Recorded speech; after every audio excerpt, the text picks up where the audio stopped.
My name is Teal Howie. I'm from Mackay, Queensland, and I just graduated from the Bachelor of Music Theatre in 2015. Hi, my name's Curtis Nakotra.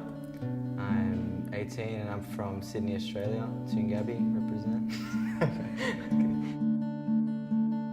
I have decided to pursue acting because I just really love storytelling. And anybody who knows me well can attest to the fact that if I have a story to tell, I'm going to tell it. I'm going to tell it with vigour. I never really decided per se to pursue it. It was just always, I just always knew from when I was young and charging my neighbours 50 cents to come in and see my shows in the living room. There's two reasons. I think the first reason would be because it's an art that gets to show other people who they are. And then there's also an element to it where I get to know about who I am more. And I really just love, I love being in films and stuff like that. I think it's really a fun and rewarding experience.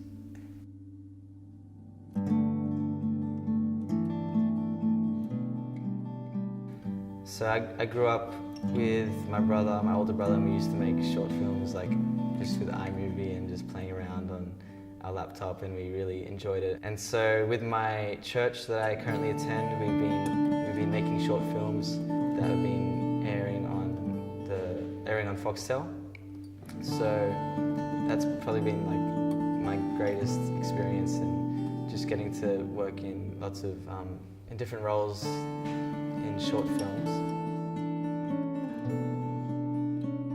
So I grew up with, the background of kind of early British American films, and with a love of performance, a love of story.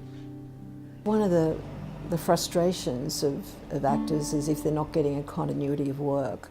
So then it becomes, I need to get more known, I need to be more familiar and friendly with this casting director or that casting director, or I need to get a US manager or so forth, to be constantly looking for what they need. My kind of advice to actors would be to focus on the work rather than focusing on whether they're being noticed or recognised. Personally, it's been mostly about, it's all been in my head, and it's been getting out of my head and kind of just letting things happen in terms of performing, just letting it happen naturally. And finding ways to overcome that audition and performance anxiety. I think for me the main obstacle that I need to overcome is, as an actor, you really need to know who you are, and I guess that's something I keep on aiming for, to know more about myself so I can portray different types of roles and different types of characters. But then also for me, I really want to represent my beliefs and what I value in a really great way. I don't want to just say yes to anything that comes to me. I really want to choose my roles and opportunities wisely. So at the moment I don't rely on acting solely for my income.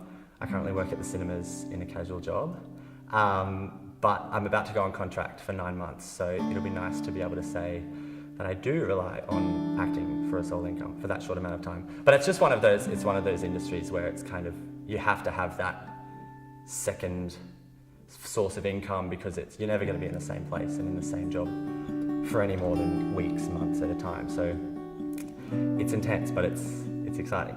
I think as long as people are fulfilled, they find a way to make it work. We're mostly all addicted to the industry, addicted to storytelling and performance.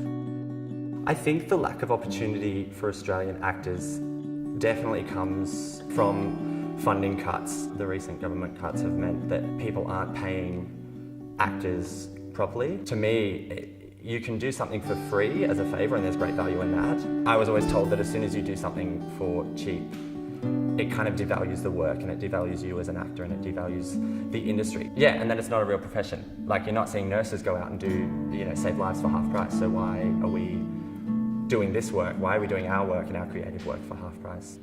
It's just awful, the cuts to the arts, the cuts to the ABC, the cuts to government, Screen Australia and so forth. Everyone's scrambling for the money that's there, particularly the producers. The upside of that is that, it makes people get more inventive. They're in lots of young people now writing material, they're producing webinars, they're making short films that get noticed. I don't think it's wise for the human spirit to be overtaken by that, even though it is, at first glance, extremely disappointing and disillusioning, and also not really believing in what we have here. So, yeah, it makes it hard.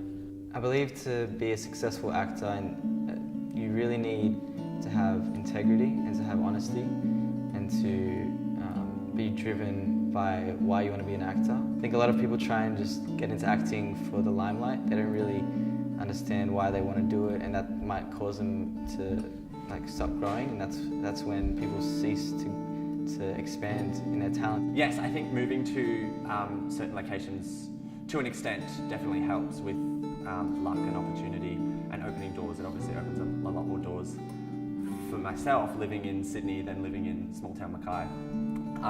But in terms of overseas, I think even then, the Australian industry is kind of going off at the moment, and it's exciting what's going down. So I want to stick around for that.